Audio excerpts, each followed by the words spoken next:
ખબરોમાં બન્યા રહેવા માટે બેલ આઇકોન દબાવો અને એબીપી અસ્મિતાને સબસ્ક્રાઇબ કરો. 8મી નવેમ્બરથી હજીરાથી ઘોઘા વચ્ચે રોરો પેક્સ સર્વિસનો પ્રારંભ કરાશે.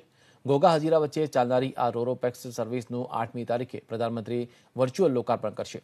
ઘોઘાથી હજીરા વચ્ચે રોડમાર્ગનું અંતર 370 કિલોમીટર છે, જે કાપવા માટે 10 થી 12 કલાકનો સમય લાગે છે. પરંતુ હવે રોપેક્સ સર્વિસના માધ્યમથી ઘોઘા હજીરા વચ્ચેનું અંતર માત્ર 4 કલાકમાં કાપી શકાશે.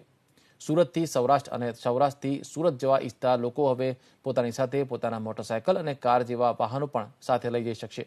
આ સર્વિસના માધ્યમથી એક વર્ષમાં 5 લાખ મુસાફરના પરિવહનની શક્યતા છે.